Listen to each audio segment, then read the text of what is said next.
தர்மபுரி நாடாளுமன்ற தொகுதியில் போட்டியிடும் பாமக வேட்பாளர் சௌமியா அன்புமணி பாலக்கோடு சட்டமன்ற தொகுதியில் வாக்கு சேகரித்தார். அப்போது பேசிய அவர், உங்கள் பிள்ளைகளின் வாழ்க்கை நன்றாக இருக்க வேண்டும், நம்மை போல தண்ணீருக்கும் வேலைக்கும் அவர்கள் கஷ்டப்படக்கூடாது என பேசினார். இன்னைக்கு தண்ணிக்கும் எல்லாத்துக்கும் கஷ்டப்பட்டு நம்ம பசங்க அந்த மாதிரி கஷ்டப்படக்கூடாது. அதற்காக எனக்கு நிறைய திட்டங்கள் இருக்கிறது. அதையெல்லாம் செயல்படுத்தவும் விரைவுபடுத்தவும் நிறைய திட்டங்கள் நிலுவையில் இருக்கிறதை விரைவுபடுத்தி முடிக்கணும் இல்லையா? யாராவது ஒருத்தர் அதை போய் செய்யணும்ல. நீங்க ஆரம்பிச்சு வச்சுட்டாலும் அது முடிக்கிறதுக்காக ஒருத்தர் வேணும். அதையெல்லாம் நிறைவேற்றி வைக்கிறதுக்கு எனக்கு நீங்க வாய்ப்பு கொடுங்கன்னு உங்களை எல்லாம் நான் தாழ்மையோடு கேட்டுக்கிறேன். மதுரை நாடாளுமன்ற தேர்தலில் அதிமுக சார்பாக போட்டியிடும் சரவணனை ஆதரித்து முன்னாள் அமைச்சர் செல்லூர் ராஜு வாக்கு சேகரிப்பில் ஈடுபட்டார். அப்போது அவர்களுக்கு ஆரத்தி எடுத்த குழந்தையின் கன்னத்தை செல்லமாக கிள்ளி முத்தமிட்டார். பின்னர் பிரச்சார வாகனத்தில் ஏறிய அவர், ஆம்பளெல்லாம் தள்ளிக்கோ, பெண்கள் முன்னாடி வாங்க, எல்லாரும் முன்னாடி வாங்க, அப்பந்தான் நமக்கு கூட்டம் வந்த மாதிரி டிவியில காட்டுவாங்க என மக்களிடம் தமக்கே உண்டான கலகலப்பு பேச்சோடு கூறினார்.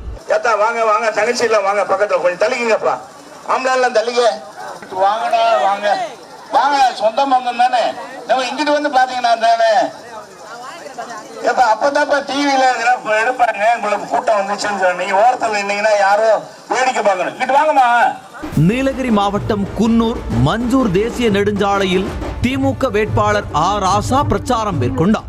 அப்போது 30 நிமிடத்திற்கும் மேலாக போக்குவரத்து பாதிப்பு ஏற்பட்டது. இதனால் ஆத்திரமடைந்த நபர் ஒருவர், யாரோ வர்றாங்கன்னா எதுக்கு இவ்வளோ டிராபிக் பண்ணணும், பஸ்ல உடம்புக்கு முடியாதவங்க எல்லாம் இருக்காங்க, இதெல்லாம் நியாயமா என கேள்வி எழுப்பினார். யாரோ வந்திருக்காங்க, யாரோ பேசுறாங்கன்னா அவங்கள விட்டுட்டு நீங்க இது பண்ண வேண்டியது தானே. எமர்ஜென்சி 108 நிக்குது, 108 வந்தா விடுவீங்களா, விட மாட்டீங்களா? அப்ப இந்த கவர்மெண்ட் பஸ்ல எமர்ஜென்சி உட்காந்துருக்கு என்ன பண்ணுவீங்க?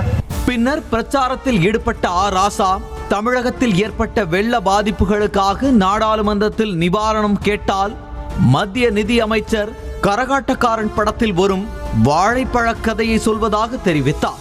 நாங்க கட்டுற படத்துல மாநிலத்துக்குன்னு ஒரு நிதி இருக்கு.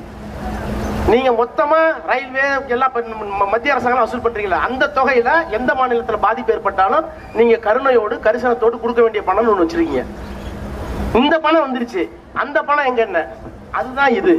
டேய், உனக்கு என்ன சொன்னேன்? 1 ரூபா கொடுத்து என்ன சொன்னேன்? பணம் வாங்கிட்டு சொன்னேன். எத்தனை பணம் வாங்கிட்டு வந்த? 2 பணம். ஒண்ணு இங்க இருக்கு, இன்னொன்னு எங்க இருக்கு? அதானே இது. மயிலாடுதுறையில் உள்ள தனியார் திருமண மண்டபத்தில் மயிலாடுதுறை தொகுதி காங்கிரஸ் வேட்பாளர் சுதாவை ஆதரித்து நகர திமுக சார்பில் பொது உறுப்பினர்கள் கூட்டம் நடைபெற்றது. அந்த நிகழ்வில் கலந்து கொண்டு பேசிய அமைச்சர் மெய்யநாதன், அதிமுக சிதைந்து கிடப்பதால் டெல்டாவில் வெற்றி பெறும் சாத்தியமே கிடையாது, எனவே நமது கூட்டணி கட்சி வேட்பாளரை வெற்றி பெற செய்ய வேண்டும் என கேட்டுக்கொண்டார். அதிமுக சிதைஞ்சு கிடக்கு. டெல்டாவை பொறுத்த வரைக்கும் இப்ப இருக்கிற எடப்பாடி தலைமையிலான அவங்களுக்கு அமைப்பே கிடையாது. செய்திகளை உடனுக்குடனும் துல்லியமாகவும் தெரிந்து கொள்ள சப்ஸ்கிரைப் பண்ணுங்க.